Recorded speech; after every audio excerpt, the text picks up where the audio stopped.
Bem, estamos ao vivo. Boa noite a todos, boa noite às pessoas que gostam da UPC e que estão nos assistindo nesse momento.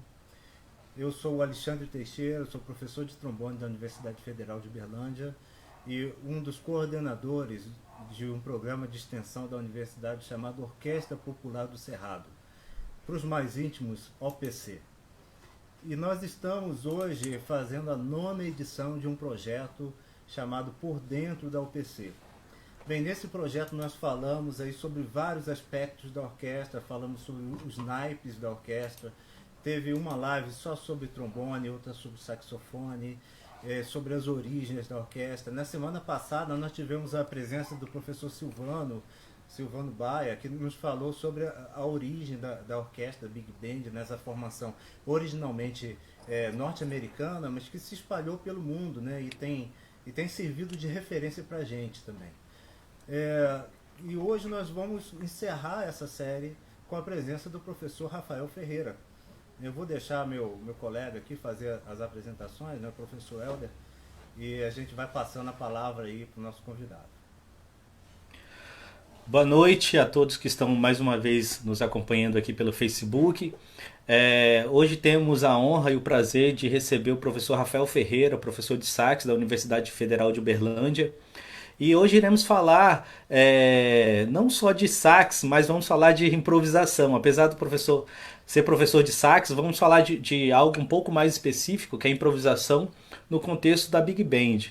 Então, temos muitas curiosidades, muitos assuntos interessantes, não só para instrumentos de sopro, mas para qualquer tipo de instrumento, para qualquer um que se aventure nesse mundo da improvisação.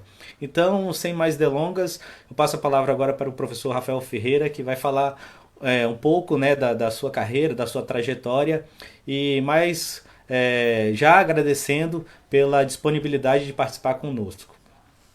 Alô, professores, boa noite. Primeiramente, obrigado, Alexandre e Helder, pelo convite. É um prazer participar do projeto com vocês. E boa noite também para quem está nos assistindo agora ou posteriormente. E boa noite, ou bom dia, ou boa tarde, seja lá a hora que você estiver assistindo. E, bom, como o Helder falou, eu sou saxofonista, né? E a minha relação com a improvisação, ela vem de... Na verdade, o meu encantamento pela música, ela começou com a música improvisada, mas eu não sabia que era improvisada, né? Eu me interessei pela música com 12 anos e eu ouvi na verdade, minha mãe escutava rádio de domingo à noite, tinha um programa que tocava jazz uma rádio do interior de São Paulo, uma cidade de Amparo. E eu fiquei encantado por aquilo e tal, o som dos instrumentos me encantou, e aquilo estava cheio de improvisação, né? Só que eu não sabia, né? E, enfim, fui escutar o Coltrane depois, né? John Coltrane, grande saxofonista, e...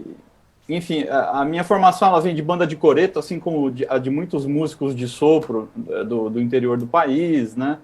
A gente vê cada vez mais os músicos de sopro, principalmente, eles têm vindo ou de bandas de coreto, né, ou das igrejas, né, evangélicas, principalmente. E eu sou dessa turma que começou a aprender música em banda de coreto e tal. Depois eu estudei no Conservatório de Tatuí, que foi uma parte muito, muito importante da minha formação, assim, e foi onde, de fato, eu comecei a me instrumentalizar tecnicamente nessa parte de improvisação, né? Estudar harmonia, começar a estudar esses fundamentos da criação melódica em tempo real e tal. E depois de estudar em Tatuí, fiz graduação em música na USP, fiz mestrado e doutorado na Unicamp, fiz pós-doutorado recentemente na Universidade do Norte Texas, nos Estados Unidos, e tenho o prazer de ser professor da Universidade Federal de Uberlândia desde 2012. Então tem um tempinho já. Bom, será que eu respondi o que você me perguntou, Helder? Essa é a minha segunda live da vida, você vai me dizendo aí. Sim, não, ótimo, bem sucinto e bem direto. Então, Professor Rafael, assim, já que você falou um pouco da sua formação, mas sem entrar em muitos detalhes, só conte rapidamente como foi essa experiência de fazer um pós-doutorado nos Estados Unidos e também pegar esse pedacinho da pandemia no final, como que tá a questão do circuito cultural e até a parte musical, assim, lá fora, só pra gente ter uma ideia, assim. Pois é, eu peguei o pico da pandemia lá e tô pegando aqui também, né? Então, assim, se alguém quiser dicas, assim, de como lidar com a pandemia, é só me ligar, me dar um alô aí que eu tô bem por dentro. Mas foi uma experiência maravilhosa, assim, eu tive a oportunidade. Essa universidade em que eu estive é o maior departamento de jazz dos Estados Unidos, de tamanho, assim, e foi o primeiro curso. O curso é de 46, a primeira graduação, né? Então, assim, são 9 big bands, né? Então é muita gente tocando, assim, muito músico de sopro. 9 big bands só no departamento de jazz, né? E o meu supervisor é um super músico, assim, trabalha com Marsalis, escreve para Lincoln Center, foi diretor da WDR na Alemanha durante 3 anos. Então foi uma experiência muito rica. O pessoal, o país, assim como o nosso, é maior que o nosso, né? Mas é um país muito grande, tem várias realidades diferentes, assim. Mas assim, o jeito que assim, esse caos todo nos impacta, no sentido de ter que deixar de tocar, eu acho que impacta todo mundo. Eu vejo talvez um movimento maior da gente aqui no Brasil buscando caminhos alternativos dentro da música mesmo. O pessoal tem feito bastante coisa digital, né? Colaborações digitais e tal. E talvez isso não tenha sido necessário num primeiro momento lá, porque eu lembro do pessoal recebendo um cheque de $1.000 e poucos do governo, né? E assim como está tendo a lei Aldir Blanc para os músicos agora, né? Mas, assim, acho que esse impacto na nossa profissão, no sentido de tocar e mesmo de dar aula, ele é mundial, né? E as pessoas vão se virando de acordo com as diretrizes governamentais ali, locais, né? Aproveitando, Helder, você falou da formação, esqueci de citar que, na verdade, eu fiz o meu TCC, o meu mestrado e o meu doutorado na área de improvisação, né? Então, o meu trabalho de conclusão de curso na USP foi sobre improvisação em samba e frevo. Então, eu busquei ali detectar particularidades na construção melódica dentro desses dois gêneros. Posteriormente, na Unicamp, o meu mestrado, que eu terminei em 2009, foi sobre o estilo de improvisação do grande saxofonista Vinícius Dorim, que faleceu há 3 anos atrás, 3 ou 4. E, bom, basicamente nessa dissertação de mestrado, eu transcrevi 25 solos do Vinícius durante um período longo de tempo e analisei e tal, de acordo com uma bibliografia específica. E no doutorado eu continuei trabalhando com improvisação, eu trabalhei com a interação entre os músicos durante a improvisação. Então eu elaborei um modelo de análise e analisei um modelo interdisciplinar, né, que busca elementos e conceitos de outras áreas do conhecimento, e analisei a interação especificamente dentro da escola Jabur, que é essa corrente estilística influenciada de músicos, né, influenciados pela música do Hermeto Pascoal. No pós-doc eu não trabalhei com improvisação, foi um projeto de composição que eu desenvolvi dentro de gêneros brasileiros. Legal, muito interessante. E para o pessoal que está assistindo a gente, para vocês entenderem o nível de qualificação do nosso convidado, né? Então a gente vai ter uma conversa bem produtiva aqui. E já iniciando o nosso assunto principal, né? Vamos falar sobre o contexto da improvisação na Big Band, né? Então, para que as pessoas saibam, né, como que começou essa história, né, da improvisação na Big Band. Na semana passada a gente teve um convidado que também é professor da UFO, o professor Silvano, que falou do todo o contexto histórico acerca das Big Bands, tudo que acontecia, né, geralmente naquela época que se iniciou esse movimento das Big Bands, a era de ouro, né? E mas a gente não se aprofundou muito a questão da improvisação nas big bands. Então eu gostaria de perguntar, assim, a primeira pergunta, o primeiro assunto que a gente pode abordar, como se deu essa origem da improvisação nas big bands, né? Como que foi esse contexto histórico, assim, da origem da improvisação na big band? Na verdade, eu entendo que a improvisação ela tá dentro do jazz antes das big bands chegarem, né? Antes de se formar, antes desse formato se consolidar, assim.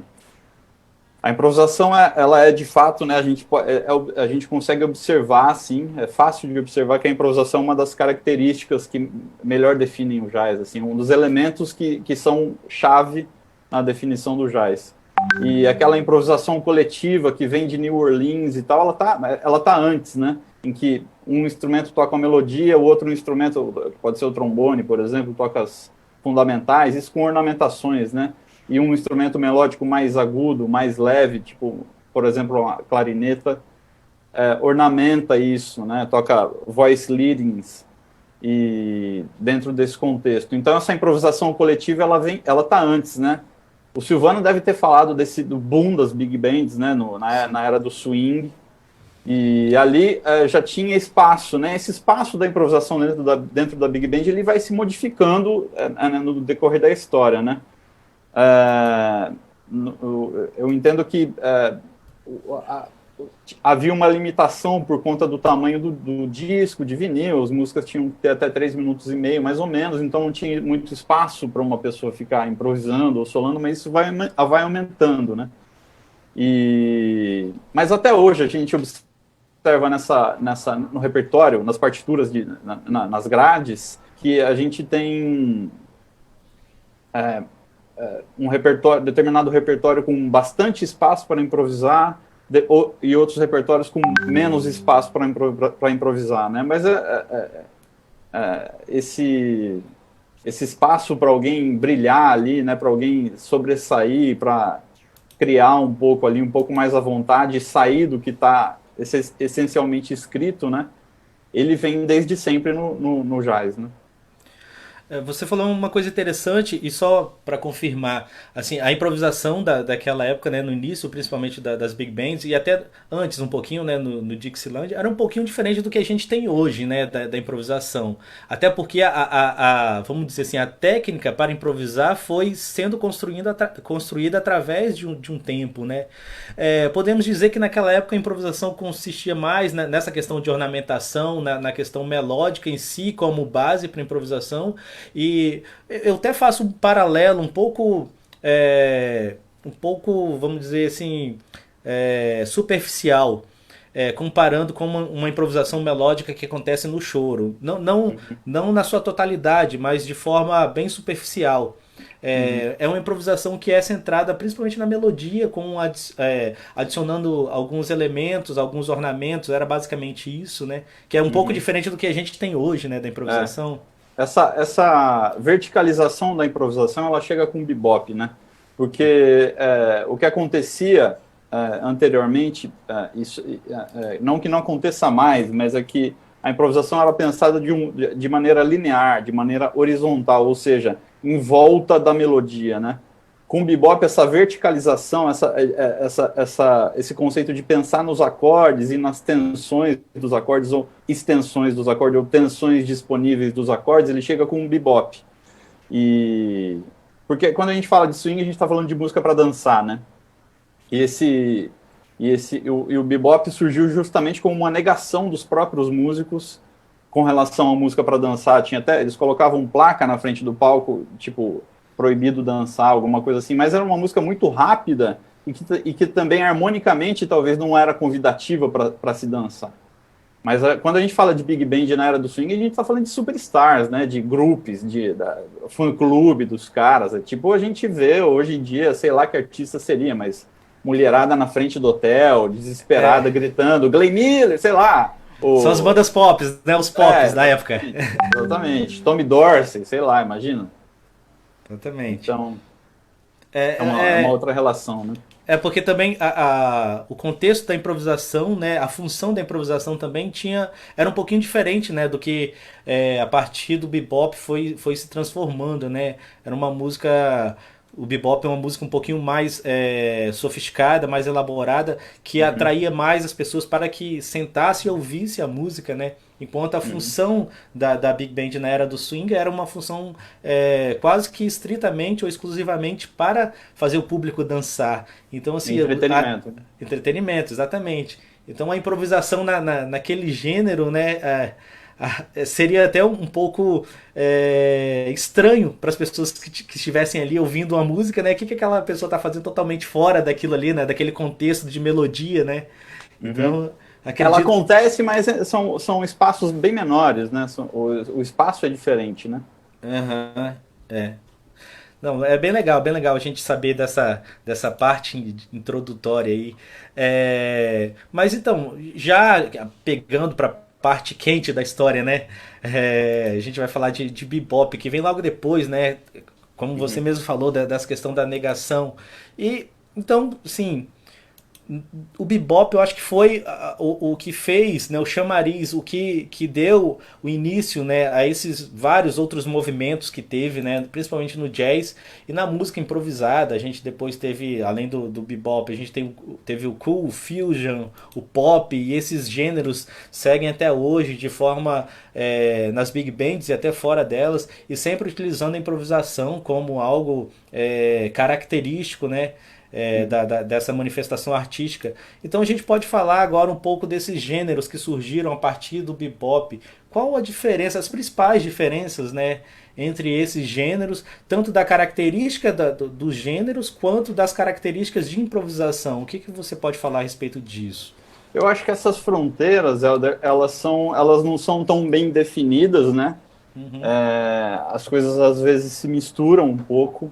Eu diria que algumas diferenças elas são bem mais acentuadas. Por exemplo, o próprio cool, a característica anticontrastante, assim,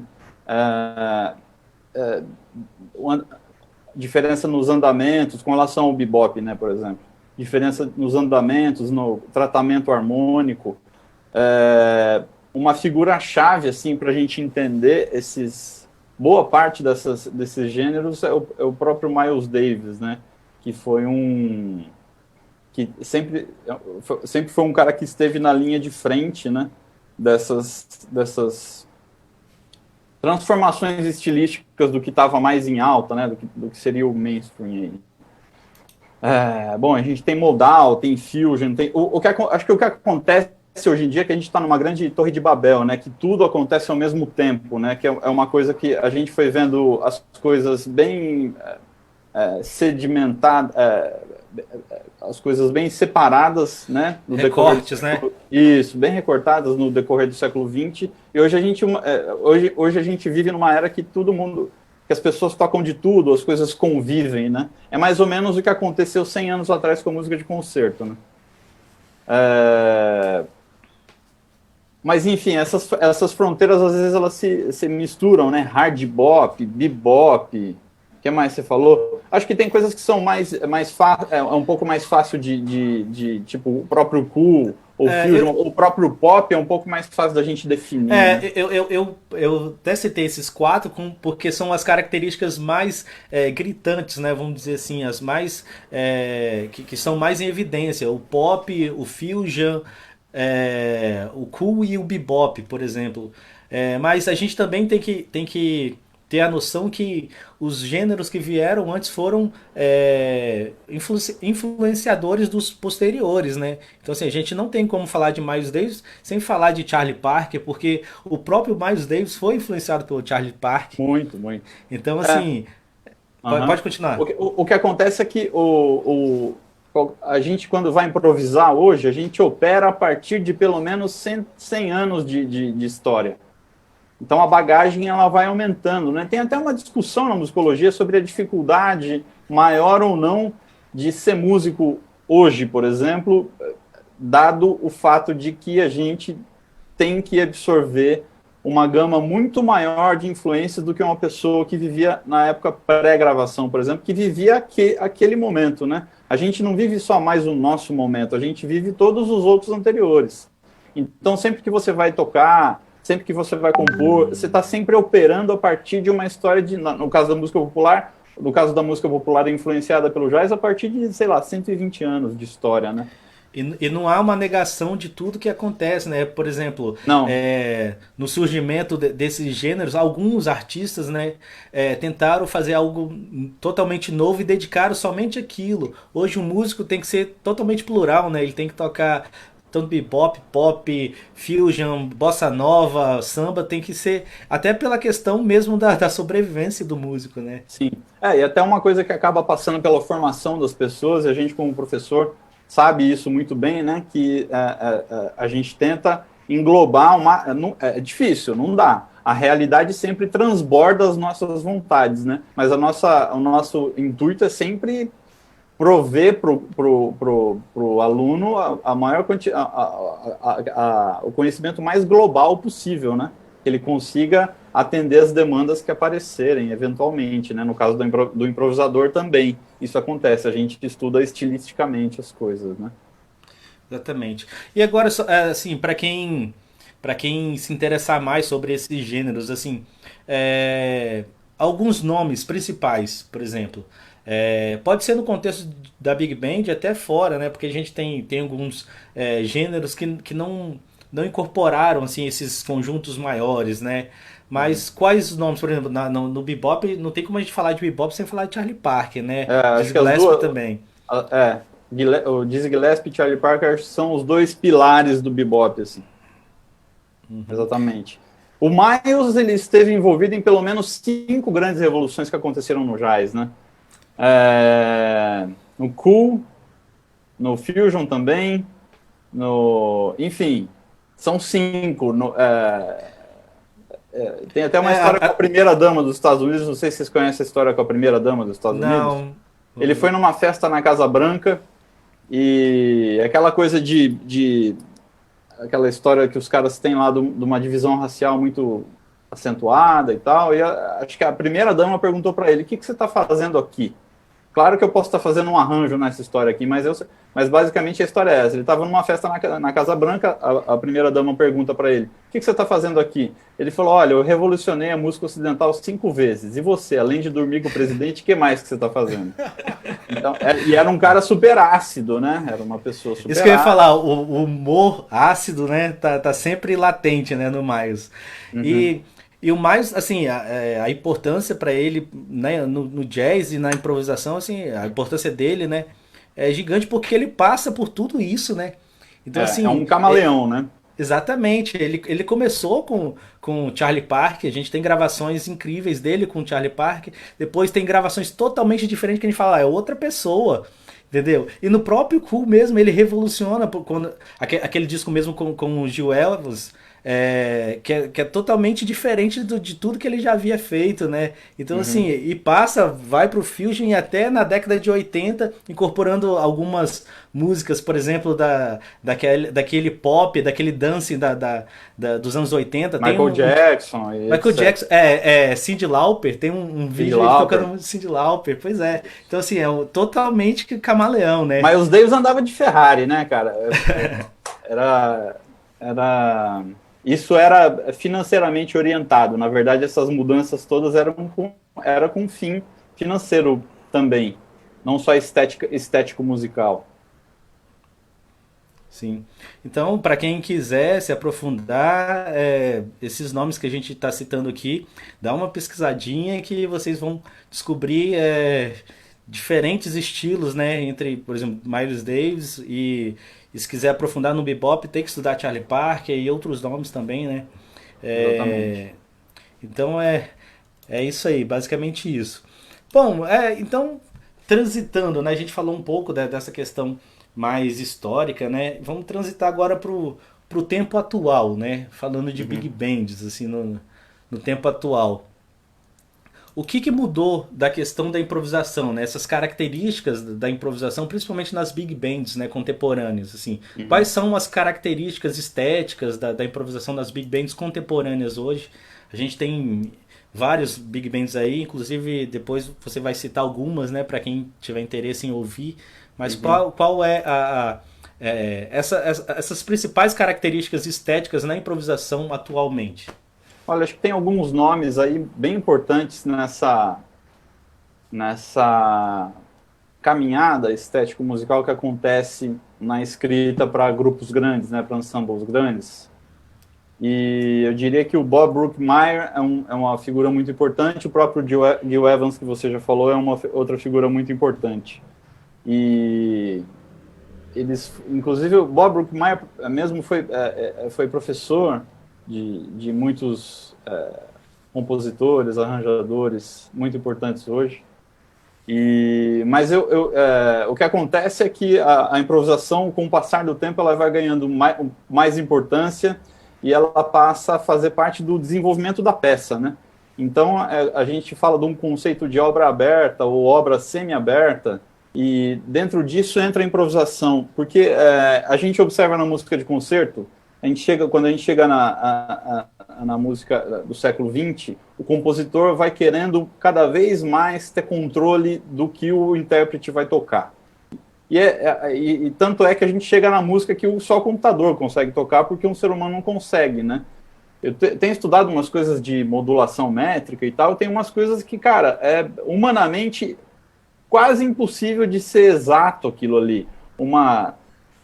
Duas tercinas com pausa dentro de uma septina maior. Então, o compositor vai querendo cada vez mais ter controle sobre a obra, né? Mas a gente tem, ao mesmo tempo, esse conceito de obra aberta. E a improvisação, ela faz parte dessa abertura, né? Dessa abertura para o imponderável que o compositor se permite usar, né? Sim, só te interrompendo um pouquinho, Rafael, é o seguinte, só exemplifica, ou então fala rapidamente o que seria essa obra aberta, obra semi-aberta, para as pessoas que estão nos assistindo se situarem.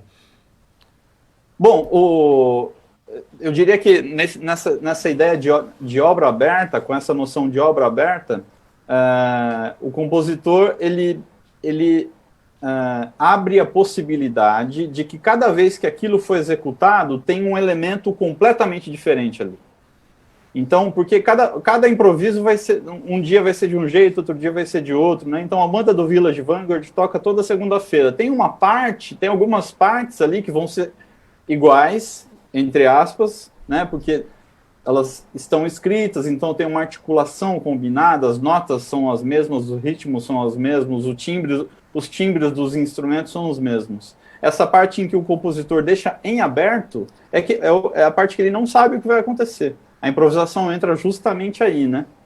E aí tem vários níveis, eu vejo que tem vários estratos, na verdade, vários níveis em que isso acontece.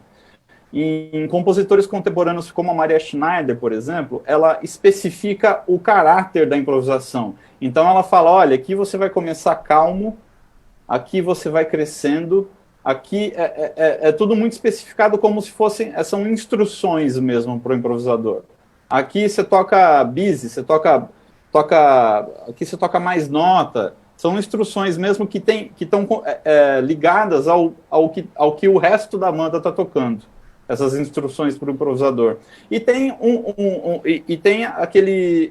também o que é na verdade, mais comum, que é o chorus aberto, que não tem essas instruções, né? Então tem vários níveis dessa abertura na obra do compositor, né?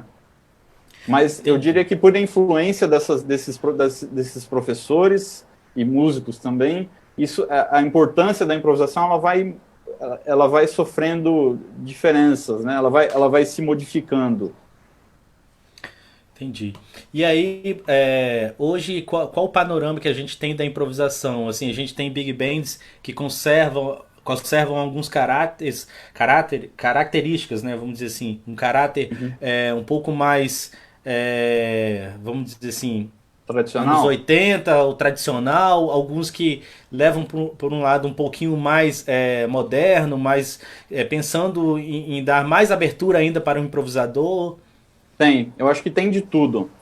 Tem tanto a Improvisers Orchestra, que se não me engano é de Chicago, tem também, que é super, né, coisas super abertas e tal. E tem, por exemplo, o próprio trabalho do Wynton Marsalis é muito calcado ele tem um alicerce muito forte na tradição, né, em uma sonoridade mais tradicional mesmo. Apesar de ter aberturas ali, mas assim, é um trabalho focado na tradição. Então, na verdade, eu acho, Helder, que a gente vive numa Torre de Babel, que atualmente tem gente escrevendo de um jeito mais tradicional e tem gente escrevendo de um jeito mais diferente, assim. Eu acho que O Darcy James Larg, por exemplo, é um nome que é bem moderno. O próprio Vince Mendoza, que usa coisas harmonicamente sofisticadíssimas, mas assim, faz aquilo soar de um jeito super musical. O próprio Bob Mintzer, eu diria que tem uma sonoridade um pouco menos moderna, assim, dependendo do arranjo. Mas são tudo, a qualidade é altíssima, né? A excelência musical nesses nomes, assim, tá sempre presente, né? O John Fatshock, o John Hollenbeck já tem uma característica mais moderna, assim. Uhum. E aí, no caso do improvisador, ele deve observar essas características do próprio arranjador na hora da improvisação? Lógico, você falou algumas coisas igual da Maria Schneider, né, que coloca alguns elementos específicos, né? Mas só pra gente entender, existe diferença sim na forma de improvisar, eu estou falando de características na estética mesmo da improvisação, de uma big band ou um arranjo um pouco mais moderno de um pouco mais tradicional, né? Só uma coisa que eu noto, eu como toco trompete, né? Por exemplo, na Big Band do Wynton Marsalis, eles exploram muito a questão do timbre, utilizando muitas surdinas. A plunger, por exemplo, né, que é uma sonoridade muito peculiar, utiliza bastante. Nas Big Bands um pouco mais modernas, não utilizam mais o flugel, por exemplo, que é um instrumento que na Lincoln Center eles não utilizam. Então, assim, características estéticas completamente diferentes, né? O que você me diz? Eu acho que quando o cara vai montar a banda, é quase natural que ele chame, se o som é mais moderno, ele chama aquela turma que toca do jeito que ele gosta, sabe? E o próprio Duke Ellington tinha uma coisa de escrever para as pessoas, né? Então, eu escrevi essa música aqui para o Alexandre Solar, eu escrevi essa música para o Elder. E então o cara já escreve, a Maria Schneider também escreve pensando no som daquele cara, né? E o Duke Ellington até ele estimulava umas brigas entre os caras, para os caras, fulano falou que ontem à noite você não tocou nada. Os caras brigarem, assim, ele fazia de propósito para os caras ficarem estimulados, né? Porque os caras pegavam um ônibus, entravam no ônibus e saíam rodando os Estados Unidos tocando, né, cara? Várias vezes por semana. Então chega uma hora que satura mesmo. Mas tinha essa coisa de escrever para as pessoas, né? Para o Johnny Hodges tocar e tal. Mas eu acho que essa coisa de improvisar num contexto de Big Band, ela tem algumas particularidades importantes, assim, do solista observar, sabe? Eu acho que uma coisa muito importante é ter em mente as passagens musicais que são os backgrounds, que a gente chama, na verdade, de backgrounds, mas tem uma cultura já um pouco mais moderna que vem do Bob Brookmeyer de chamar de solo enhancements, ou seriam uns potencializadores de solo, o que a gente chama de background, né, que seria uma coisa para ficar ali atrás. Ele coloca até conceitualmente como passagens musicais do Tutti, que é para jogar o solista para frente, sabe? É para potencializar aquilo. Existe uma interação, na verdade, entre a escrita e o solista naquela hora, né?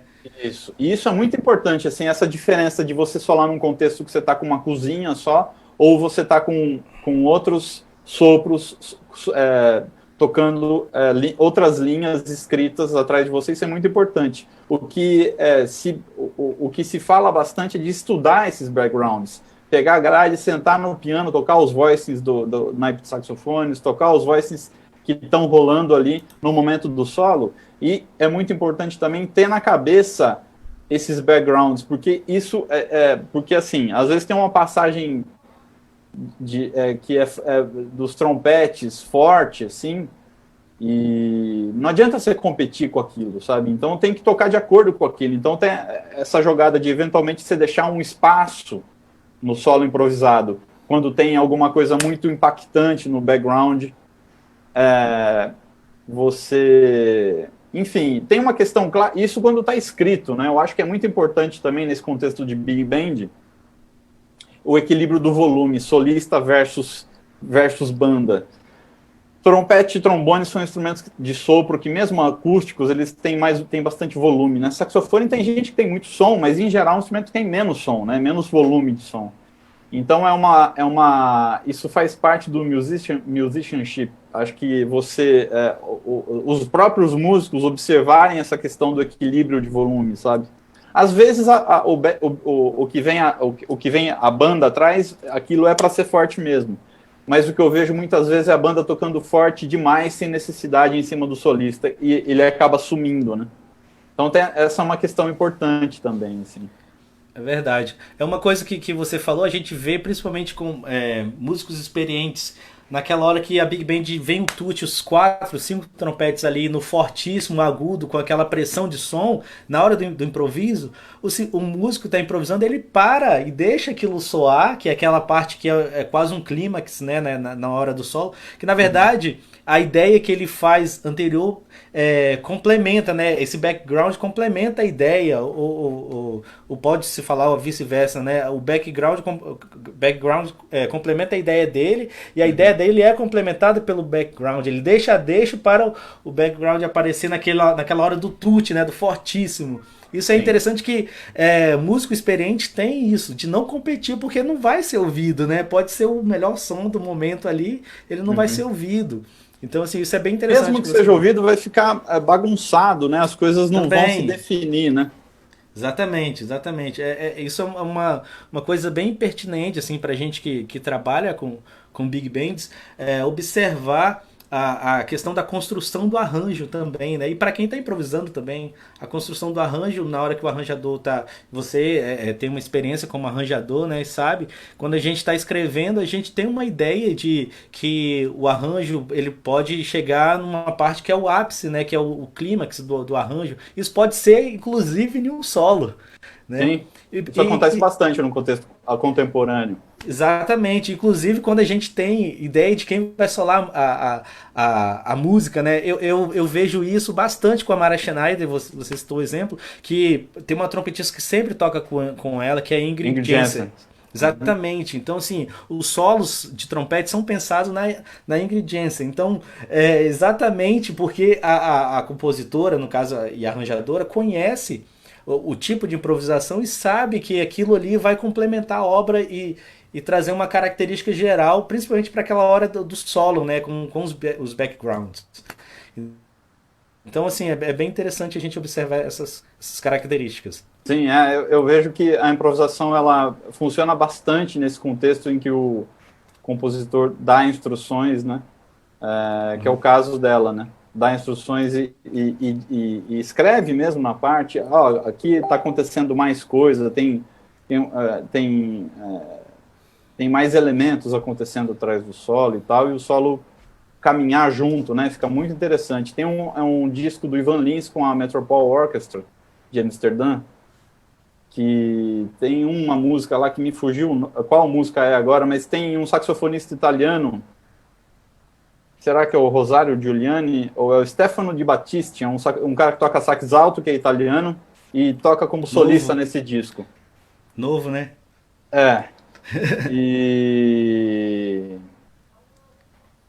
E tem uma parte lá que acontece justamente isso, essa sinergia, o solo caminha junto e tem as linhas que estão atrás, essas linhas que a orquestra toca potencializam demais assim o solo improvisado. É muito interessante. Rafael. Oi. O pessoal aqui está fazendo perguntas aqui no grupo. Pois não. Nos comentários do Facebook. O Tim está te perguntando se com o início do bebop o público caiu. Eu acho que... Bom, eu acho que na verdade, se a gente considerar jazz uma coisa só, que era swing e depois virou outras coisas, acho que com certeza, né? Porque antes era música pop, né? Era a música de dança, era a música que atraía a gente para as casas de show e tal, e depois virou um monte de boteco lotado, né? E eu até vi uma fala muito interessante, cara, do Branford Marsalis, recentemente, um vídeo, ou era uma entrevista que ele deu para alguma revista, ou era um vídeo, não me lembro agora exatamente o que era. mas ele estava comentando sobre algum medalhão do jazz, algum medalhão que já é idoso ou já morreu. Falou assim, putz, eu lembro aqui quando a gente saía de um bar e ia pro outro, nessa rua aqui, os caras falando de alguma rua de Manhattan, algum quarteirão de Manhattan, isso aqui era tudo cheio de bar, todo mundo tocando pra caramba e tal. O Branford Marsalis fala assim, se todo mundo topasse tocar por $40, tudo bem. Então, o que ele quer dizer com isso? Que as condições, elas tinham a sua precariedade, sabe? Então, isso quer dizer que caiu o público, né? E nos anos 80, inclusive, nos Estados Unidos, o jazz viveu uma decadência, ficou cheio de músico indo viver na Europa, o próprio Dexter Gordon, por exemplo, os caras iam para a Escandinávia, né? Buscar uma condição de vida melhor, assim. Então, acho que sim, Alexandre. Sim. Tinha, espero que a pergunta tenha sido respondida. O Daniel Lovise também, nosso colega. Daniel Lovise, professor. Ele está perguntando aqui, está pedindo, Rafael, você poderia falar como foi a experiência de acompanhar de perto nos Estados Unidos os processos de Jazz Education da universidade? É possível dar um panorama de como se forma o improvisador na terra do jazz? Os caras têm essa área de Jazz Education já está bem sedimentada, né? E eu não sei, pessoalmente, eu não sei se eu acredito em todos os procedimentos, assim, mas são coisas muito específicas, tipo aula de improvisação. Agora vamos estudar 2/5 em cima do terceiro grau. E aí os caras ficam fazendo uma semana inteira de 2/5 em cima do terceiro grau, nos 12 tons. E aí os caras todo dia têm ensaio da Big Band. É uma Big Band por hora. E aí essa parte prática ela é muito presente assim nesse contexto de Jazz Education. Eu tive oportunidade de, pela primeira vez na vida, receber encomenda de composição para a Big Band de High School. E a molecada já tem essa bagagem de ensaiar algumas vezes por semana a Big Band da High School desde sempre, né? Desde que tem... isso é por escolha, né? A pessoa escolhe isso, né? Nos Estados Unidos eles têm a escola pública, a gente falando de ensino fundamental e médio, né? Tem a escola pública, tem a escola privada e tem as charter school. Pelo que eu sei, na escola pública é onde tem mais oportunidades de esporte, de música e etc. É uma estrutura muito... Cara, eu fui na escola da molecada, dirigi o ensaio do arranjo lá, da composição que eu escrevi para eles, e dá vergonha, assim, é uma estrutura... Você fala, putz, é difícil, né? Como é que eu vou falar, né? Porque todo mundo já com esse instrumento que a gente vai comprar quando tem 40 anos, aqui, e, enfim, bateria, bumbo de 18, Gretsch, pele nova, não sei o quê, enfim. Mas o Daniel fala, então essa estrutura ela vem desde de baixo, né? Mas na universidade, assim, tem essa coisa muito programada de estudar assunto por assunto. Então tem repertório, tem aula de improvisação, tem aula de combo, tem a prática de Big Band, tem as aulas de harmonia, tem uma turma que tem que tocar piano. Então, mas é uma estrutura que também é muito cara, né? Então, os caras ficam... O Marsalis, por exemplo, para manter o Lincoln Center, ele tem que lidar com política e levantar 8 milhões por ano de dólares, né? Por isso que o cara vai na TV, né? Então, isso tudo envolve dinheiro que poderia ser público, mas no caso lá não é, né? Na universidade. Mas é uma estrutura muito bem amarrada, viu, Daniel? E tem também uma coisa que às vezes a gente falha um pouco. Eu, por exemplo, vi isso, falho na minha própria formação, de uma interdisciplinaridade, no sentido das disciplinas caminharem juntas. Então, o camarada está vendo tal coisa em arranjo, e aí o repertório caminha próximo, né, os assuntos, os tópicos técnico-musicais caminham relativamente juntos e tal. Mas assim, por outro lado, não é todo mundo que sai uma estrela, né? Não é todo mundo que sai. Então eu falo isso para diminuir a depressão um pouco. Não é todo mundo que sai um absurdo. É legal. Então, nesse contexto, então, já que o assunto foi para esse caminho, nesse contexto de educação, né, de aprender a improvisar, no caso, a gente aqui no Brasil, né, vamos transferir para nossa realidade. Se eu quero improvisar, quero aprender a improvisar, por onde começar? Como que eu faço para improvisar? Olha, eu vejo amigos que têm discutido isso nos últimos anos, assim, porque o americano ele descobriu faz um tempo que cultura é poder e dinheiro. A gente ainda está descobrindo isso. Então, cada vez que você vai lá e faz uma dissertação, uma tese sobre música brasileira, na verdade, parece que não impacta em nada, mas impacta demais no sentido da gente estar construindo uma literatura, está construindo uma biblioteca de coisa. Porque assim, você fala do Coltrane, tem estantes e mais estantes, você lota estantes de livros sobre o Coltrane. Você fala do Parker, a mesma coisa. Qualquer assunto relacionado ao jazz, por exemplo, os caras descobriram que esse capital cultural vira dinheiro, e vira influência, e vira tudo. E a música brasileira, ela é uma commodity assim que a gente não sabe o valor, né? Eu estou entrando nesse assunto porque eu vejo o pessoal discutindo nos últimos anos esse início da improvisação via música brasileira.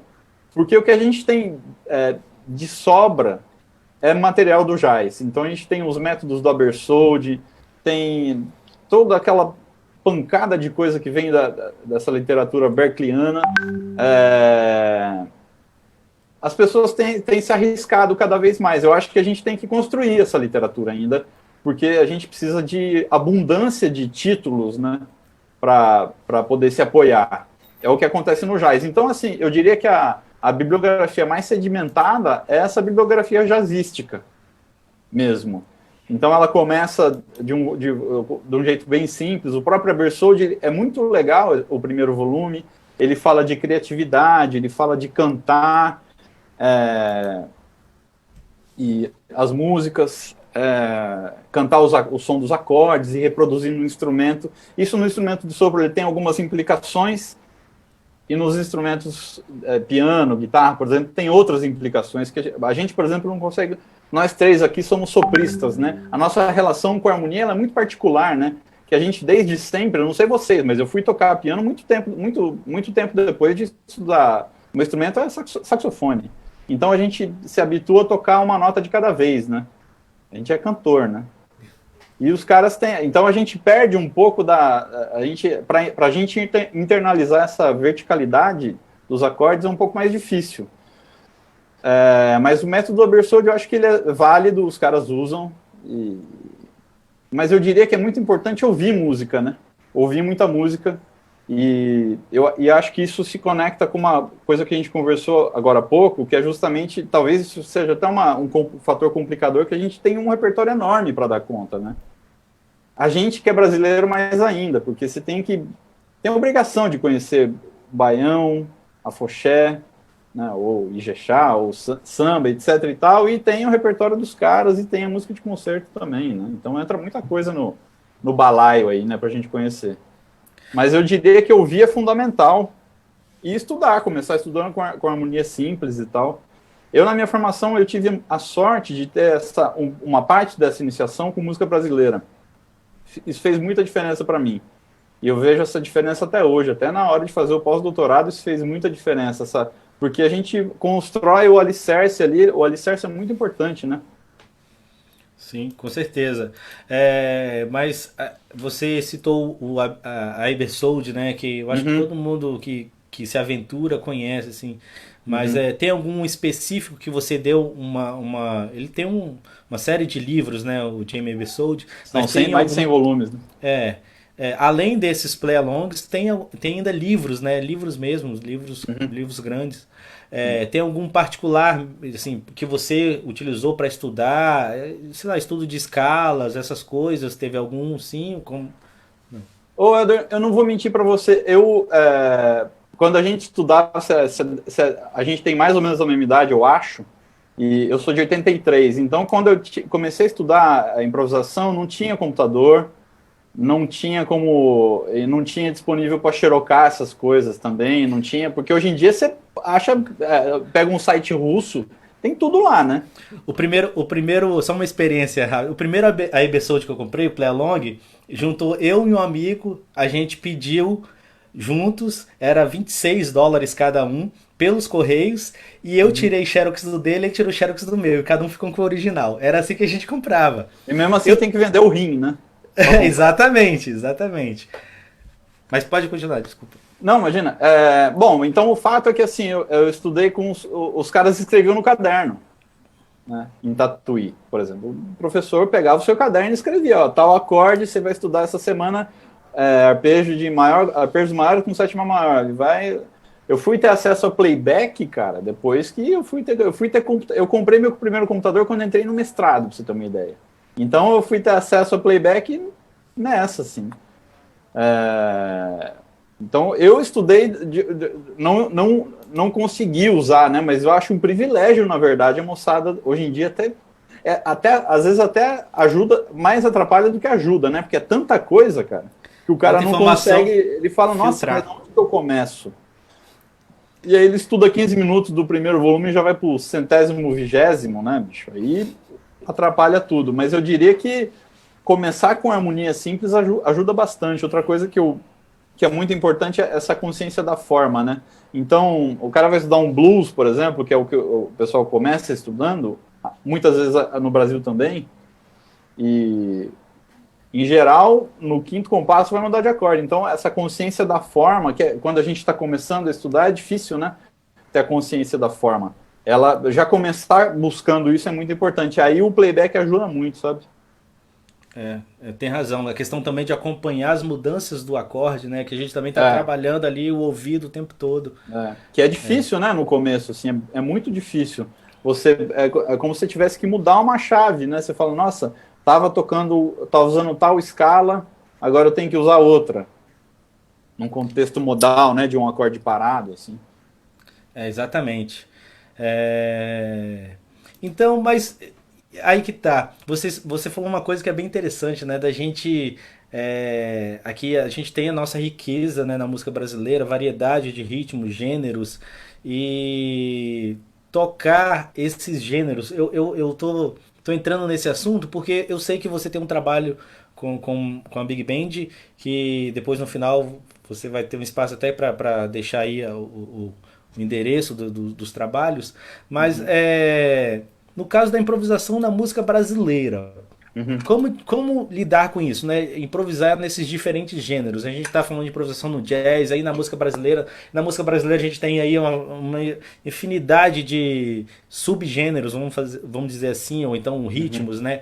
Baião, afoxé, como você mesmo diz.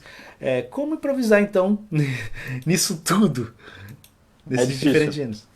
E você sabe que é o seguinte também, porque quando a gente fala de como é que improvisa nesses gêneros, fica parecendo que é obrigatório mudar. Essa concepção de é obrigatório você pensar no gênero ou não, ela varia. Eu conheço músicos da pesadíssima que falam assim, não precisa mudar. Do mesmo jeito que você improvisa em uma coisa, você improvisa em outra e tá tudo certo. Isso é uma visão. E tem outros músicos super da pesada também que falam, não, olha, o ideal é que você improvise em um gênero de um jeito, e no outro de outro, e no outro de outro. Que você toque de acordo com o que está acontecendo. Então tem várias visões sobre o assunto, e todas elas valem. Eu gosto bastante, particularmente, da ideia de tocar de acordo com o gênero que está rolando. Dentro da música brasileira, eu vejo que isso passa bastante pelo ritmo, né, pela rítmica do fraseado, e vejo também que isso passa, às vezes, por evitar determinados movimentos melódicos. Por exemplo, no baião, eu até estava lendo esses dias um livro do André Marques, que eu recomendo fortemente para as pessoas. Eu acho que não tem e-book, e tem uma certa limitação na verdade, uma limitação no número de exemplares, mas é um livro do sexteto dele, que inclusive o Diego, que esteve aqui com vocês, eu acho, O Diego é um dos coautores desse livro, Diego do Garbim. E lá ele fala da ideia de, no baião, evitar, por exemplo, dupla aproximação cromática. Então, essa ideia de improvisar na música brasileira passa por isso. Eu gosto da ideia de sinédo, que quando a gente fala de música, a gente está sempre emprestando conceitos de outras áreas das línguas, por exemplo. Quando a gente fala de vocabulário do improvisador, quando a gente fala de gramática, a gente está sempre usando conceitos que vêm das línguas, né? Sinédo, que é um conceito linguístico, que ele fala sobre... É como se você fosse reduzir um gênero, traduzindo para a gente, como se a gente fosse reduzir um gênero para uma determinada célula. Então, uma sinédoque do baião seria tum tim tum tim tum dim tim dum tim tum tim tum tim tum dim tim dum tim. Então, fazer uso dessas sinédoques, ou seja, desses elementos característicos de um gênero, da forma tradicional do gênero, é uma jogada legal, assim. Algumas pessoas chamam claves, né? Claves rítmicas, né? Sim, sim, eu acho que tem a ver, assim, que talvez o conceito de sinédo que a gente possa falar de implicações harmônicas, por exemplo, do frevo, que tem uma harmonia caracteristicamente mais simples, talvez triádica, o choro também tem uma harmonia mais simples. Então eu diria que, assim, tocar de acordo com o gênero, ele vai... Você vê que a gente tem especialistas, né? O Spock é um especialista em tocar frevo, né? E para mim é o gênero mais difícil de se improvisar, inclusive, é o frevo. Porque é um gênero fechado harmonicamente, assim. O choro também é muito difícil de improvisar, porque se você toca essas notas que estão virtualmente acima da tríade ou da tétrade, por exemplo, não soa como se estivesse dentro do gênero, né? Então é bastante difícil de improvisar dentro dessas coisas. O livro que você mencionou é o Linguagem Rítmica e Melódica do... Isso, do André Marques. É muito legal. Okay. Muito legal mesmo. Você falou do frevo e eu lembrei aqui, o Wynton Marsalis teve recentemente, 2 anos, se eu não me engano, 1 ou 2 anos aqui, e passou uma temporada no Nordeste para aprender a tocar frevo. Ah, foi? Isso. E aí teve uma entrevista interessante com Elliot Mason, trombonista. Sim. Que ele falou assim que era a coisa mais difícil. Ele toca muito rápido, né? Um cara que tem uma certa virtuosidade. Ele falou assim que é das coisas mais difíceis que ele já tentou tocar. Ele falou que já tentou tocar. Porque é uma coisa muito particular, né? Então, assim, você citou a questão do frevo, e é verdade, é fechado, né? É uma coisa um pouquinho mais fechada, e é difícil. E aí, só ouvindo muito, né? Pra gente tentar absorver um pouco do vocabulário, né? Se a gente falar de sistemas complexos e complicados, eu diria que o frevo... Para resumir assim, eu diria que o sistema complexo é uma coisa difícil de resolver, que tem várias saídas. E o sistema complicado é uma coisa difícil de resolver, que tem uma saída só. Eu diria que o frevo, o choro são sistemas complicados. Já o samba, o baião são sistemas complexos. Você tem várias saídas para resolver aquilo ali, quando você vai... fazer qualquer coisa dentro de processo de criação. Você vai improvisar, vai compor, vai escrever arranjo. São coisas mais difíceis. Você tem que estar muito por dentro daquela gramática, né? Pensando na gramática como um conjunto de signos, né? Um conjunto de elementos regido por um outro conjunto de regras. Isso seria uma gramática, né? E eu vejo que cada gênero desse ele tem a sua própria gramática, né? E essa é justamente a nossa dificuldade, porque a gente tem uma riqueza muito grande, né, de gêneros, assim. Uhum. Você falou do Spock, assim, que é um cara que é incrível, né? Uhum. E fazer 2 perguntas em uma, né? Quais as características de um bom improvisador, e hoje no Brasil, assim, quem que você ouve como referência, né? Que você pode indicar pra gente ouvir também? Não só do seu instrumento, mas também outros instrumentos. Uhum. Eu acho que tem vários tipos de bons improvisadores, né? Tem um cara que às vezes nesses arranjos mais tradicionais de Big Band, tem um solo lá de trompete de 8 compassos, que ele quebra tudo naquele formato menor, mas ele tocando a noite inteira ele já não rende do mesmo jeito. Tem o cara que é mais funcional, né? E tem o cara do mesmo jeito que não consegue fazer um discurso convincente dentro desse espaço menor.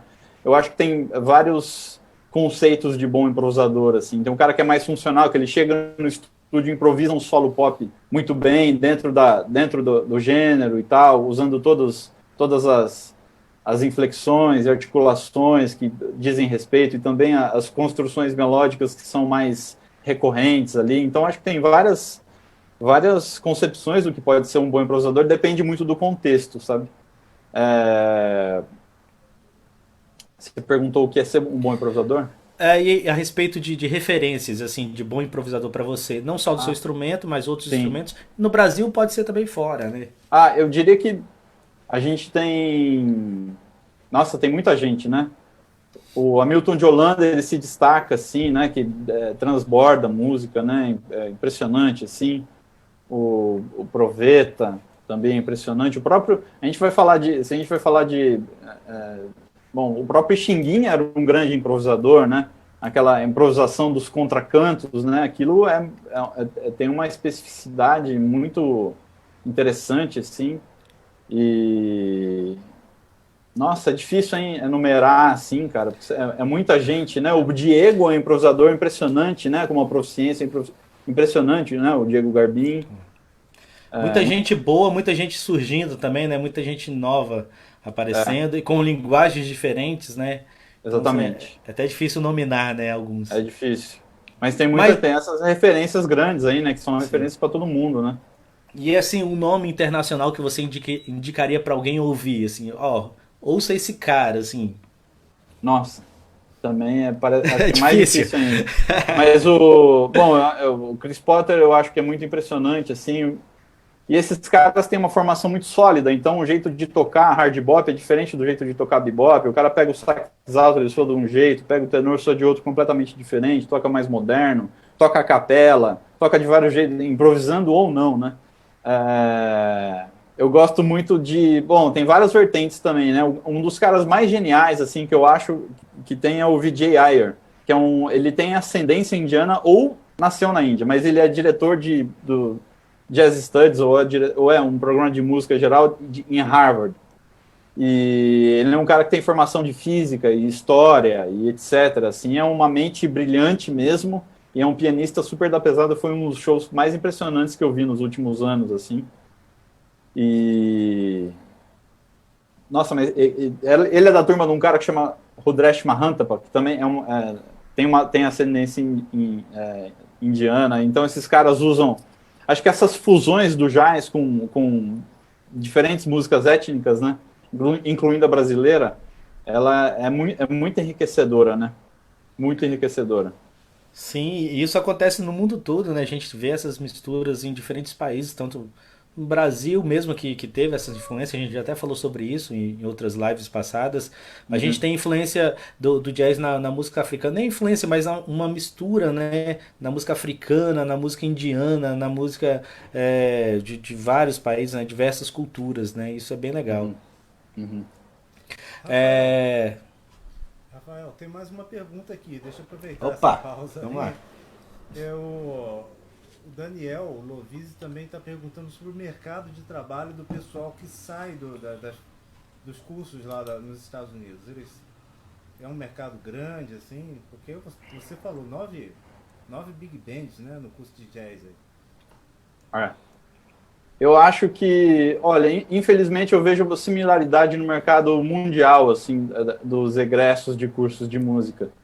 Existe uma dificuldade em se colocar no mercado. Eu acho que a carreira acadêmica acaba sendo uma opção para muita gente. No caso dos Estados Unidos, eles têm mais postos de trabalho, né? Porque o país é maior e tem mais universidade absorvendo isso. Mas eu diria que dar aula para high school e tal, isso tudo é um mercado grande de trabalho. Eles têm associações grandes de educação musical e que incluem a Jazz Education. Mas essa dificuldade, eu acho que eu vejo similaridades assim no mundo inteiro. Eu acho que a desvantagem dos Estados Unidos é que o capitalismo é mais cruel. Então essa acho que a gente ainda tem algumas vantagens e desvantagens. Acho que as coisas acabam tem o lado bom e o lado ruim dos dois lugares, mas o pessoal tem dificuldade sim. Eu fui na Europa, por exemplo, é claro que a Grécia é um país quebrado, mas eu fui apresentar um trabalho na Grécia, inclusive na plateia estava o trompista que gravou com o Miles o Birth of the Cool, que é o cara que criou o conceito de third string, que é a terceira corrente, que seria essa união entre clássico e jazz, né? E que é o Gunther Schuller, que criou no Conservatório de New England, inclusive um departamento de third string.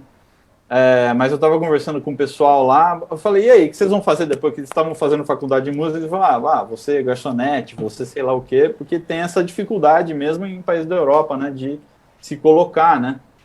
E eu tenho visto, falando de mercado, né, poucos anos atrás, os fundos de patrocínio governamental na Holanda, por exemplo, tiveram um corte de 80%. A gente tem visto orquestra acabar, né? Então, eu acho que a gente está num momento de discussão mundial, assim, de reflexão mundial sobre o que a gente faz, assim, e pensando nos nossos alunos, né? É uma coisa que me preocupa. Verdade. A gente, como professor, assim, a gente deve ter essa preocupação, né, da preparação para o mercado de trabalho, né? Isso eu acho que sim. É bem importante. Bom, vamos colocar uma música aí nessa conversa. Eu acho que você separou alguns vídeos, né, que trata desse assunto que a gente tá falando hoje das Big Bands. Vamos ouvir um trechinho, alguns trabalhos também que o professor Rafael tá fazendo. Pode ser? Pode. Vamos lá? Então vou passar aqui um pedacinho, depois o professor Rafael vai comentar aí com a gente.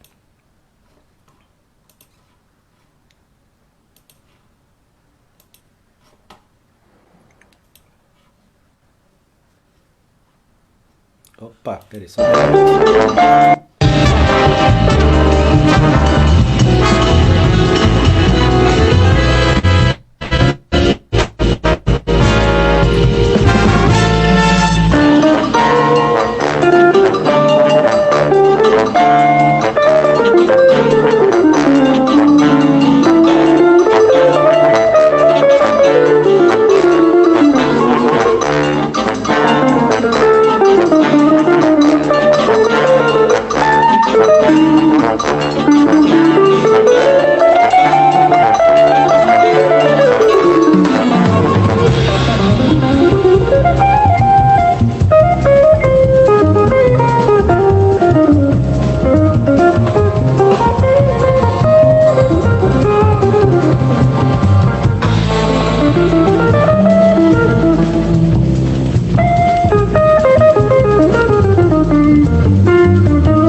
Tinha separado esse exemplo aí por conta que a gente falou de background, né, ou de potencializadores de solo, né. Esse é uma parte de uma composição minha que tem um solo mais extenso de guitarra e tem várias coisas acontecendo, né, várias texturas diferentes acontecendo no meio da Big Band, né, nos sopros. Ele começa só com sopros, e percussão sem contrabaixo. Os sopros fazendo uma base, o barítono e trombone baixo fazendo uma linha de baixo, né? E o resto tocando uma textura de um voicing. Depois isso abre sem sopros, entra o contrabaixo e a bateria abre, e depois entram os sopros e vão construindo uma história até desaguar nesse tute que estava começando agora. É um solo de guitarra do João Paulo Gonçalves. Outro exemplo é um solo do Woody Witt, que é um saxofonista de Houston, que veio para o Brasil algumas vezes, e a gente gravou esse vídeo com ele, e também tem algumas texturas acontecendo no sentido de valorizar o solo improvisado. Né? Deixa eu colocar aqui. Música chamada A Partir do Alto.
A música anterior é um Ijexá, né?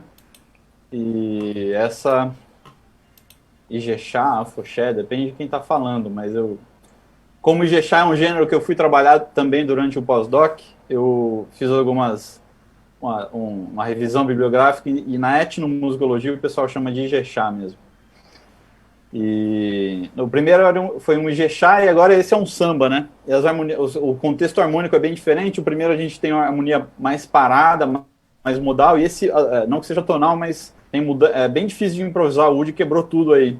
E o Woody, quando eu falei de equilíbrio sonoro, a gente falou anteriormente, o Woody, por exemplo, é um exemplo de saxofonista que não precisa de microfone, cara. É impressionante o volume, assim.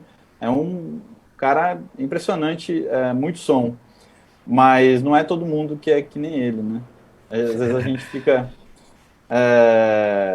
Bateria, por exemplo, é um instrumento que tem tendência a ter um som mais para fora, né? E a gente tem que aproveitar enquanto eles estão estudando ainda para falar, porque falar para o profissional tocar mais baixo, ele fica chateado. Verdade. Não, belos exemplos aí que quem quiser, né, eu acho que pode assistir completo, né, claro. no YouTube, né? Tem Alexandre, no YouTube. eu acho que vale a pena colocar o link aí pro pessoal acessar. A gente no meu site também tem uns vídeos lá, tem inclusive umas videopartituras. O meu site é rafaelferreira.net. Então, a gente já está até caminhando para o final e já aproveitando eu queria fazer duas duas solicitações, né? Primeiro, aqui a gente já falou sobre isso, indicar algum tipo de bibliografia para quem quer estudar. Você Uhum. falou sobre a Ebersold, mas de repente também, quem quiser saber um pouquinho mais do seu trabalho de pesquisa, de mestrado, de doutorado, pós-doutorado, onde encontrar. E Uhum. depois você falaria do seu site, das suas redes sociais e onde encontrar, de repente, o material aí que você trabalha, que é a banda Urbana. urbana, banda urbana. É. Então, fique à vontade. Então, material para estudar, eu acho que tem. Olha, tem algumas publicações. O pessoal pode comprar, tem uma loja chamada Freenote, que é bem legal. Freenote. Eles têm um site bem legal, eles mandam pelo correio. Eu tenho visto a editora Souza Lima lançar algumas coisas bem interessantes para estudar improvisação. Eu mesmo comprei, usei em algumas aulas de improvisação na UF. E coisa com ritmo brasileiro, coisa com harmonias um pouco diferentes e tal. É bem interessante. Material da editora Souza Lima. Inclusive tem um livro do Vitor Alcântara, saxofonista, que é interessante. São estudos para a improvisação, né? São estudos melódicos e tal. O material da Bersold tem o volume 1 é interessante, tem um volume só com 2.5, só sobre 251. Do Abersold também, você falou de uns livros, tem o Jazz Handbook, que é de 2010 a edição. O livro do Jerry Cocker também, que são Elementos da Linguagem do Jazz para o Improvisador em Desenvolvimento, que é uma edição de 91, é bem interessante.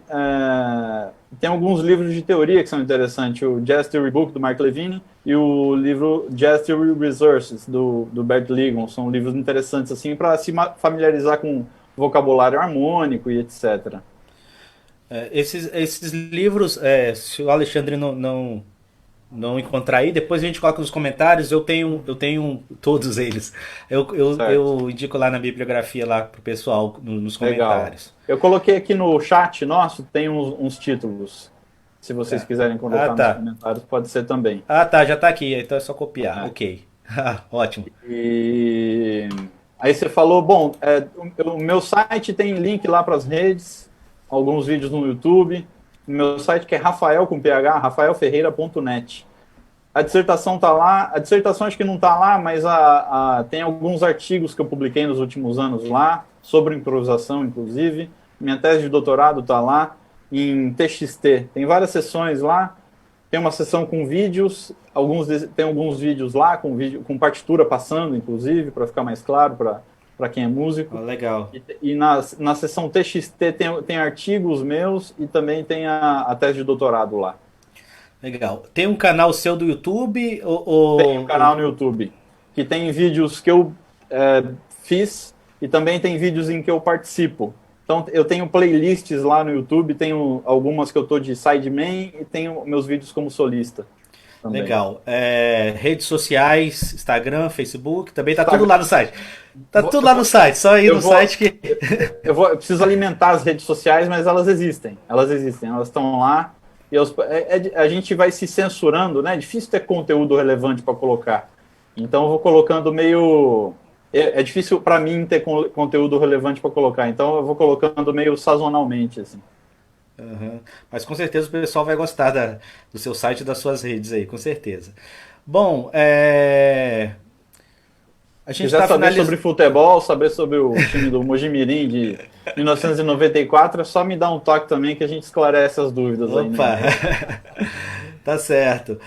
E também não agora, né, que não tá podendo ter esse contato presencial, mas o professor Rafael tá lá na UFO, né? Então ele trabalha Querendo com estudar saxofone, fazendo Exatamente. Então, de repente, conhecer um pouquinho mais de como que funciona uma graduação, né, em saxofone, pode procurar o professor lá, certo? certíssimo. Bom, a gente já está já encaminhando para o nosso final. Eu já de antemão agradeço, professor Rafael Ferreira, pela contribuição aqui, pela gentileza de estar conosco esse tempo aí, que foi extremamente prazeroso e um tempo precioso, que a gente pôde aprender um pouquinho mais sobre improvisação. Agradeço também aos nossos parceiros, que o professor Alexandre vai falar. Então, desde já, muito obrigado mesmo, muito obrigado por ter aceito este convite. Eu que agradeço demais aí a iniciativa de vocês. Prazerzão. E Prazer foi nosso. pessoal, novamente agradecemos ao professor Rafael aí por essa participação genial, levantando, né, o nível, né, trazendo muitas informações relevantes para a gente. A gente quer agradecer também em nome da universidade, né, a todas as pessoas que participaram do projeto, alunos que participaram, ajudaram a gente a fazer contatos e fazer a divulgação também. Agradecemos aí a Diretoria de Cultura da UFO, né, e a PROEX, que apoiam o programa Orquestra Popular do Cerrado através da concessão de bolsas de extensão para os alunos. Agradecemos também uma empresa privada que a gente está fazendo um contato que a gente espera que seja de muitos anos aí, né? Uma empresa local chamada eFácil, né? Mas na verdade é uma empresa nacional de comércio, de varejo, que apoiou em algumas coisas esse projeto, né? Então é isso, a gente encerra esse projeto por dentro da UPC e outros virão, né? Nós vamos dar uma parada agora para a gente fazer algumas atividades internas da orquestra e depois a gente volta com outras coisas. Boa noite a todos. Boa noite, muito obrigado, pessoal. Valeu, gente.